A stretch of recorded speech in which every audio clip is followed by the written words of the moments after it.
Salut, c'est l'actu de la semaine à Clermont et c'est en bref. La ville de Clermont-Ferrand poursuit son engagement dans l'excellence sportive. Après les champions, les établissements et les compétitions de haut niveau, c'est au tour de l'arbitrage d'être au centre des préoccupations municipales.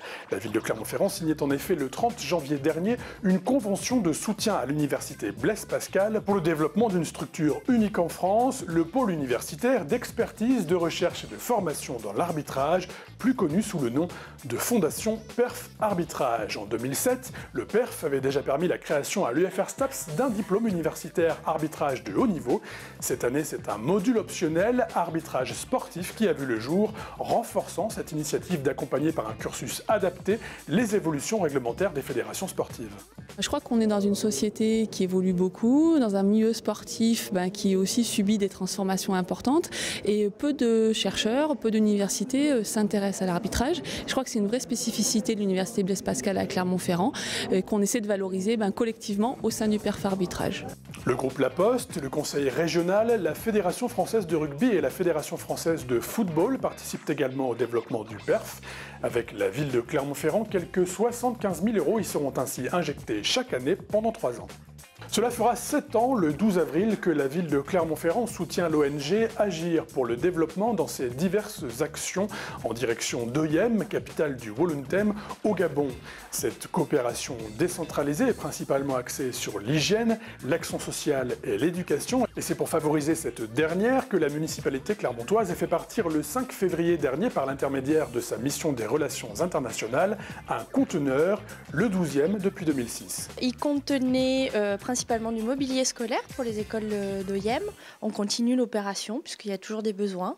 Il contenait également des livres et des jeux collectés à la fois dans les écoles et puis aussi des dons de l'association des Joujoux de Marilou. Et puis également des béquilles, des déambulateurs pour les personnes handicapées à destination d'une association sur place. Et ça, c'est du don de l'association Pharmaciens Humanitaires d'Auvergne. Également compris dans le chargement, un millier d'ouvrages sélectionnés par la médiathèque de Jaude en prévision de l'ouverture prochaine à Oyem d'une bibliothèque municipale. Le matériel scolaire, lui, équipera notamment l'école de l'amitié Clermont-Ferrand-Oyem. Fruit de la coopération décentralisée, cet établissement a ouvert ses portes cette année, permettant à 250 enfants supplémentaires d'être scolarisés. Et le développement de Clermont-Ferrand passe bien sûr par des réaménagements urbains réguliers. Pour accompagner la revalorisation du secteur nord, l'extension de la ligne A du tramway jusqu'Auvergne provoque naturellement des perturbations de la circulation sur les rues de Flamina et Adrien Mabru principalement, où l'on ne circule plus qu'à sens unique.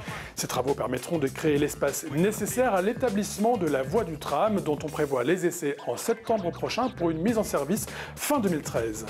Rue de l'Oradou, au carrefour Fontaine-du-Bac, c'est déjà les finitions après la mise aux normes des arrêts de bus et surtout l'enterrement des réseaux aériens. 4 mois de travaux auront été nécessaires. Enfin, sur la rue Godefroy de Bouillon, ne reste plus qu'un revêtement définitif à apposer après le rafraîchissement des réseaux d'eau et d'assainissement. Et il est maintenant temps de sortir vos agendas. À l'espace municipal Pierre-Laporte vous attend un arrière-goût de festival du court-métrage. Le thème des savants fous, cher à cette 35e édition du cours fraîchement achevé, rassemble une vingtaine d'artistes régionaux jusqu'au 2 mars.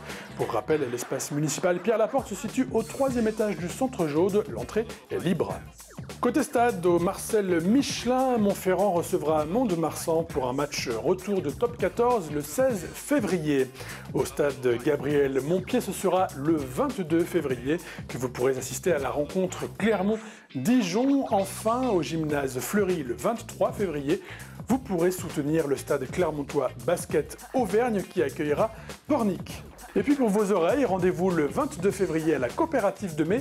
Jane Birkin sera en concert. Et je vous quitte maintenant sur ce chiffre, 17 620. C'est le nombre de fans que compte la ville de Clermont-Ferrand sur Facebook. Clermont qui se hisse à la 3e position des villes françaises les plus suivies sur le célèbre réseau social, devant Lyon et Bordeaux quand même. Bravo. Sur ce prend fin votre émission. Rendez-vous la semaine prochaine, même chaîne bien sûr. Et d'ici là, exactement. Salut!